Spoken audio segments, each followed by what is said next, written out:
Good morning.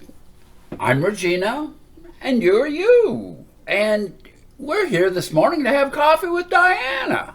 So grab your cup. I'm drinking a little bit of Ray's Roast, a Honduran, much like Diana's.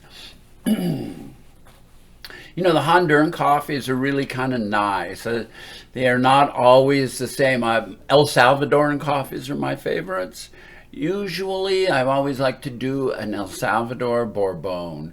And, but truth be known, this is nearly the last cup of coffee at my house.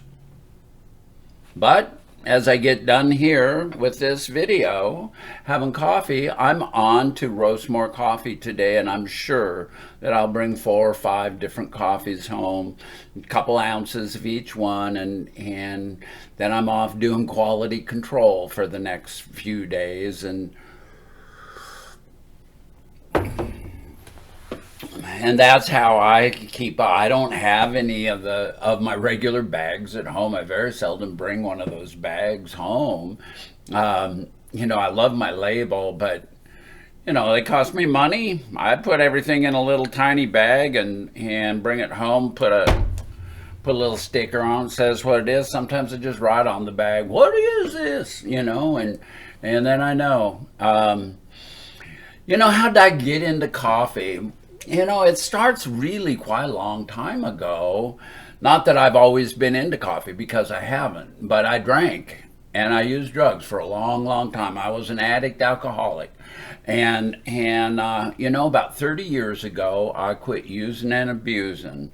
And in the meeting halls that I went to, it was just coffee, bad coffee. You know, those places are noted for bad coffee, and you go in there and you drink your fill of all this bad coffee. Well, I loved bad coffee back in the day, because oh God, I would still go to bars, and if their coffee wasn't burnt god awful enough, I'd say, call me up in an hour or two when this is like worse. Give me a 7 Up for now, and I'll drink bad coffee later. And I don't know, somehow I started going to college. After I was clean and sober for a couple of years, I started college. And so here I am, a non-traditional student, and I'm still drinking coffee by the bucket loads, but my tastes are improving. I actually went to an espresso shop and had an Americano. Oh, this is different. What really changed the game is one of my girlfriends lived across the street, and I loved her significant other. He was just the most affable person, and they always had some kind of French press coffee, and they would make me coffee.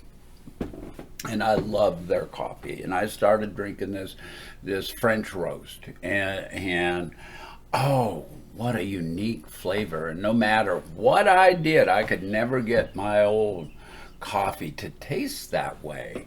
And then as we became more affluent, we started shopping at Costco. And you get big old bags of French roast coffee there for $5. And but it was a definite improvement over what I'd been drinking. And so then we started noticing, oh, Papua New Guinea, and San Francisco Bay, and started noticing the different coffees and how they all tasted different. And that got me curious. And so I started reading a little bit. And then when I finally moved back here, it was about 2007, 2008, moved here to Walla Walla, met a man who was just started roasting his coffee in a popcorn popper. And I went over to his house to explore, and he showed me how he did it. And about a week later, I went to Goodwill and bought a popcorn popper like that. And off on the road we went. And within 2 weeks, I had a real coffee roaster. I could do I could put 10 ounces in, get 8 ounces out. And that kept me and my partner in coffee for a couple of days. You know, we drank a lot of coffee, and you know, it became more interesting because all of a sudden I'm getting coffees from around the world and experimenting and trying to do this and do that, and so I was a home roaster for about 7, 8 years. But in about, what was it, 2011, 2012, we started going to Belize and decided to buy property down there, and realized that the coffee down there wasn't very good, and so we were kind of looking for a way to retire and get the heck out of this country.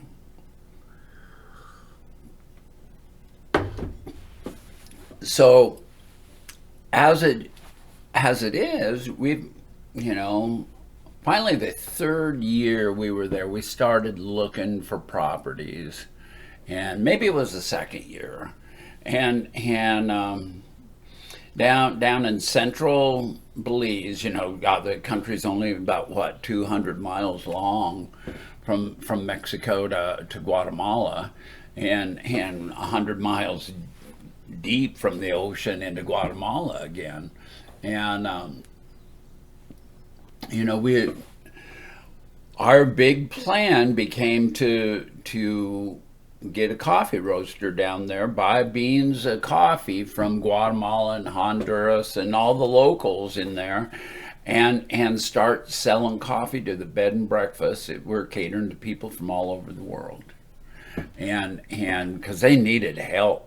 My God, the coffee was not good. Belizean coffee that's grown there is suspect at best, you know. It doesn't have enough elevation to really grow astounding specialty coffees. The highest point in the country is like, what, 1,000 meters, you know, 3,000 feet, something like that. And, you know, it's pretty rugged up there, but you know, there's just not a lot of room for coffee plantations on that one mountain. And it's a lot of it's jaguar preserve too. So, you know, there's not that much in the coffee world going on there. And so we bought this piece of property, you know, it's right on the City River, and just feeling so good about ourselves. And so then the next year I start like trying to move forward, and after much research, I finally bought a roaster out of Oklahoma City, and you know, that was the manufacturing spot, and you know, you were talking about never having been west further than Colorado. I really had never been east further than Galveston, you know, and that had been what, 40, 50 years ago. You know, I was down there when I was starting my senior year of high school, went to Amarillo to visit my uncle, and then we ended up touring Texas. And so I've been to almost everywhere in Texas except Austin and San Antonio. You know, the two places that I wanted to go. But you know, it was a good trip. I kind of like Texas. You know, there's lots and lots of things down there. But here I get derailed, sidetracked, as I always do. So then, you know, I bought this roaster. I had it shipped up to Washington here, and it's sitting in my garage, and I hook that baby up, make sure I know how to roast coffee in it. I can do 6 pounds at a time. And I got that coffee roaster on the 13th of September 2013. The 1st of August we started Ray's Roast Coffee, and I roasted right in my garage because I didn't know anything about doing anything, and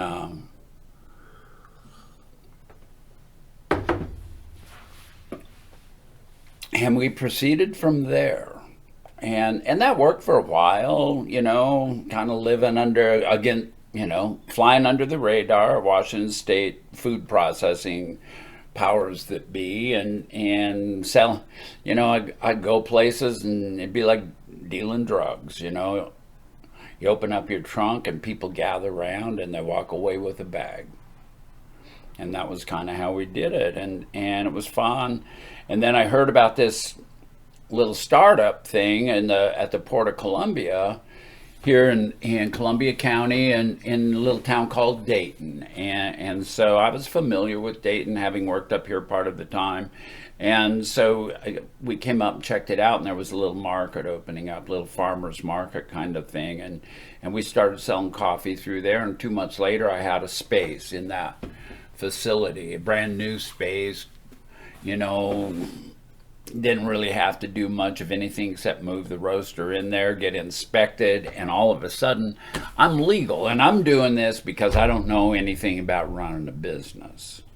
This is kind of a little sideline. I'm still working. I'm a fish biologist. I'm still working. I'm still living as a man, and all this stuff. So this goes on for another year, and then January 2015, I come out to my wife, and like shit kind of hits the fan, so to speak, and so we decided to split up. We end up giving our property in Belize away, just gave it away, let it go back to the owner. Bucket, it's the way things go, and but it was also a big chunk of my retirement. And so I moved to Dayton. I retired.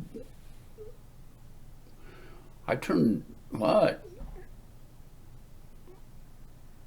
I retired on the 1st of October, or the 30th of September, as it is. And the 1st of October, I started living daily. I've never put on man clothes again. Never. For 5 years now. Which comes up to another milestone in 2 days. On the 1st of May, we'll be celebrating a full year since SRS. Isn't that great? So anyway, aside from all that, happy birthday, Regina.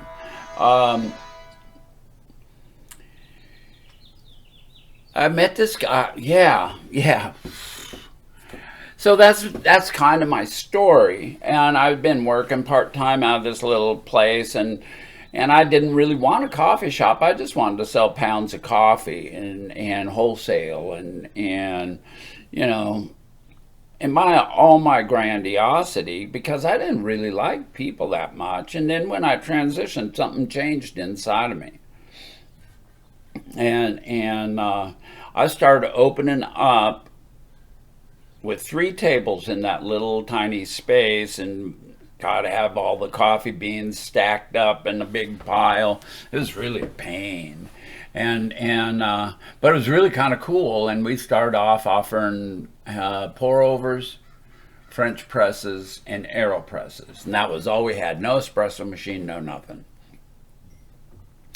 And I had quite a following. It was nothing like on Saturday morning, see that place stacked, standing room only. And the show was on with me pouring water. It was like, oh, what was the name of that movie? That Tom Cruise Cocktail.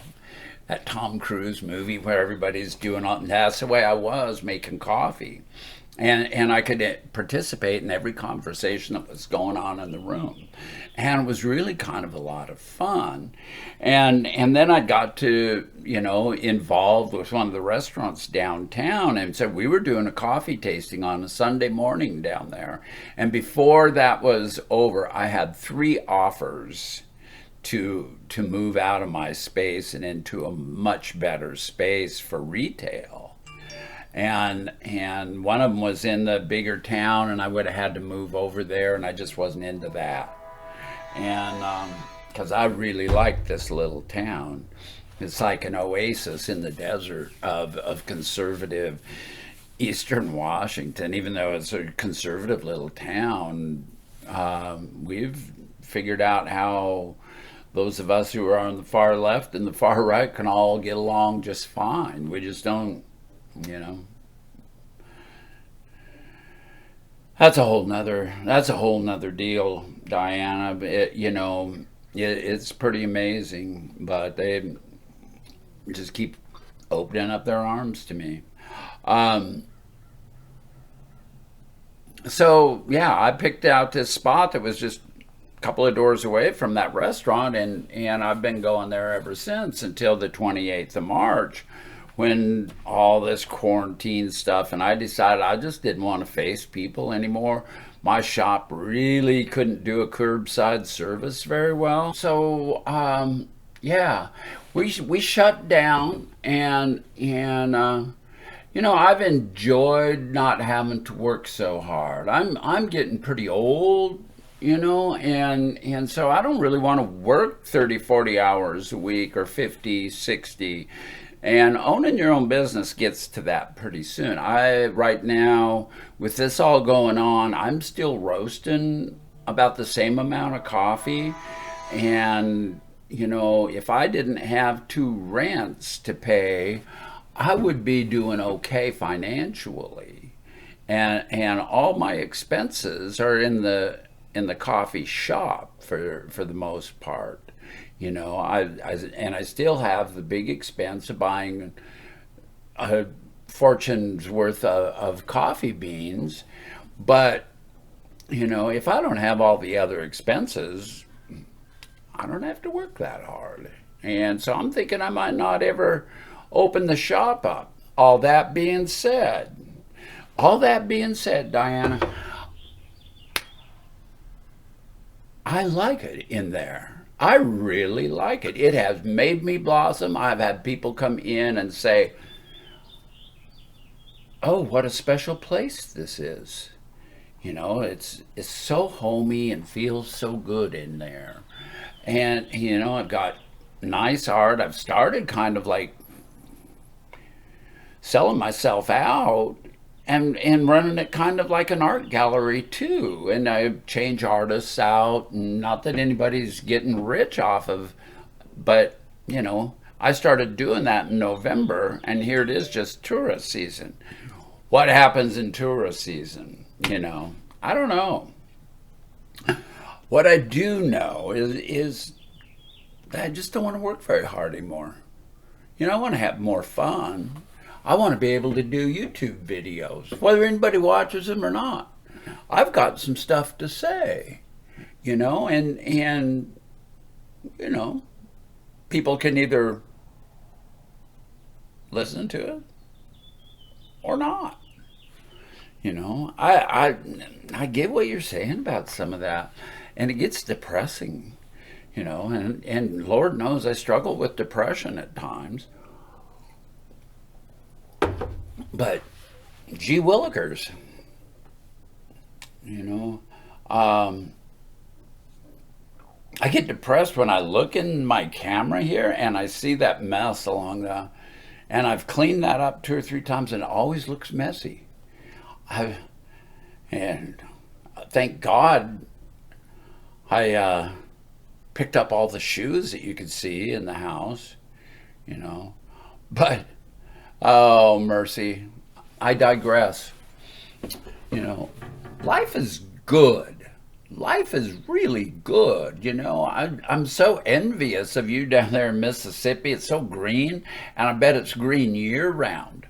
And here we're in some weird kind of little place, and once it gets cold in the wintertime, there's a hell of a lot more gray than there is anything else. There'd be a little bit of snow on the ground, and it gets gray. And you go over the hill into Walla Walla, and those poor, and I lived there for quite a while, but those people over there, you can't even grow anything in your greenhouse in the wintertime because there's not enough sunshine. It's foggy all the time, weeks on end.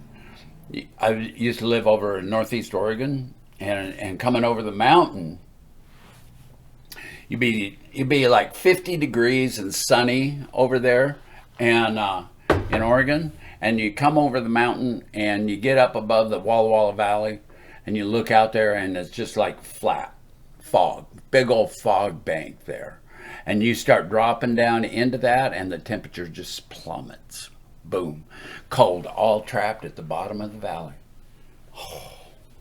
Miserable. So I've moved up here to Dayton, and it's a little better. You know, we got a little more elevation, but it's not perfect. You know, I before I ever moved to Oregon, I had my favorite place of all time up on this next little county up, and like, God, they haven't even had their first case of COVID yet.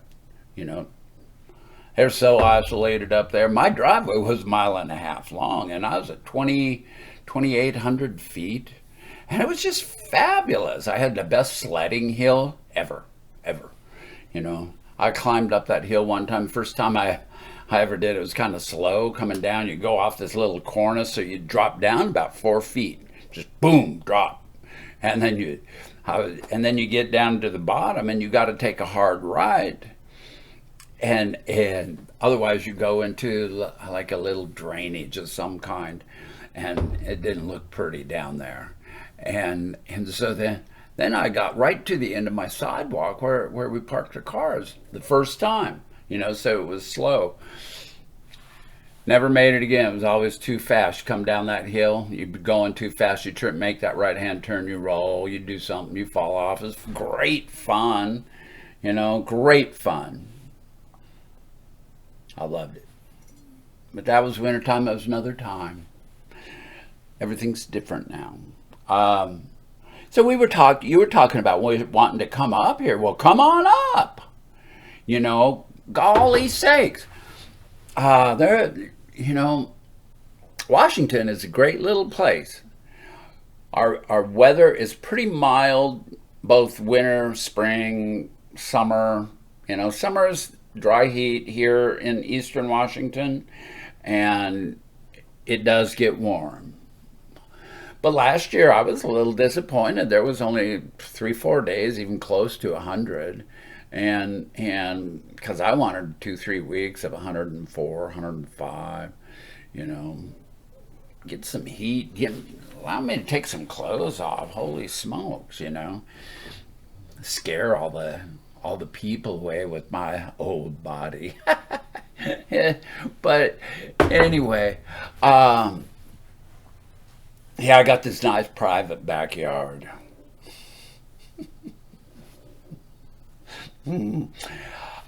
But yeah, I've never been down there either. I would like to come down Mississippi, you know.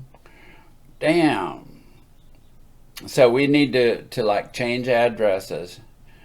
Do a switcheroo. You come up here and then we'll go down there. I'm coming down there in the winter time though. Not when it's hottest. I would die. I remember when I hit Galveston that time back, I hit Galveston on Labor Day, 1967. And that was the hottest I'd ever been. And that was the hottest I ever was for a long, long time. You know, I remember that was like so stifling hot, and it wasn't because the temperature was like in the hundreds. It was just the humidity was in the hundreds, and the temperature was like mid 80s. Oh my God, I'd never experienced anything like that. And I talk about moving to Belize, and I got to thinking about that. You know, I still watch the weather in Belize, and it gets, you know, midsummer, it's like 115 with the humidity 80-90%. And I'm just thinking, oh shit, I would have to be snorkeling to even come close to appreciating that. So I don't know if I could stay in the ocean that much of the time, because I would just be like a prune, you know. I would like prune up and everything would not be attractive. That's for sure.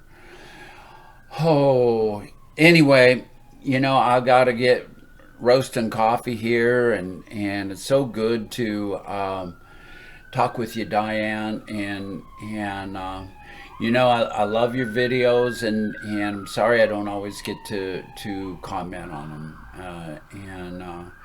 But it just doesn't ever work. Sometimes it just doesn't work out for me to do that.